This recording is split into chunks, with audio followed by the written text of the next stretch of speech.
set your mind free. This is the coast like you've probably never seen it before. They've become a familiar sight, the Cessna Seaplanes cruising the skies over surfers' paradise. They're the best of both worlds, really.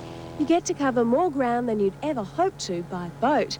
And you have the ability to get up close and personal with whichever aquatic paradise takes your fancy.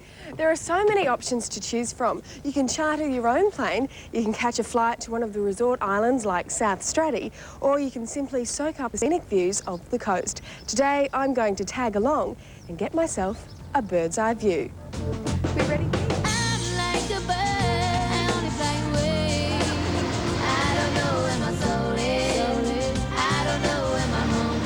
It's just another tough day at the office for pilot Peter Murray. Well, I just clocked over 2,000 flights here the other day in my logbook, and there's still hundreds of things I haven't seen from the air. Tracking north, you'll spot many of the islands sprinkled between the coast and Brisbane. They're impossible to count, but they tell me there's around 366. As soon as you're airborne, you're seeing some incredible things. Like, we have more canals on the Gold Coast than there are in Venice. The high-rise, the beautiful sandy beaches as you see here. The coast, it's just magnificent. You're beautiful, that's for sure. You'll never, ever fade. Even property developers and real estate companies are taking advantage of these gorgeous views, rewarding their customers by taking them over the top of their new homes. A 10-minute scenic flight over the coast costs around $65.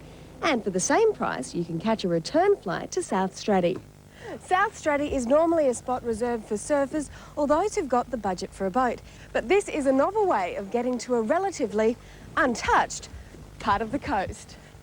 Of course, I'm not saying it's never been explored. Its popularity obvious from the number of boats anchored here. Now, if you really want to make a day of it, expect to pay $119 and prepare to get wet. Or, if you're after something a little bit tamer, how does being dropped off by a seaplane at your own remote private beach? It doesn't get more romantic than this. Now, I've laid out a bit of a spread here for you, I hope you don't mind. But the goal here is we're going to leave you here for a couple of hours. Not a bad spot to be stranded, your private picnic complete. There you go. With all the trimmings, a seafood lunch, and if you're in the mood, you can.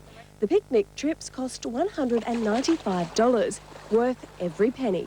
Oh, it was excellent. You could see everything and the views were beautiful. It's a good way to show people. It's a highlight of a Gold Coast trip, no matter whether you've been it 5 times or 10 times. Oh, it's fantastic. You just see so much you'd never see. It's wonderful. It's cured my fear of heights and flying.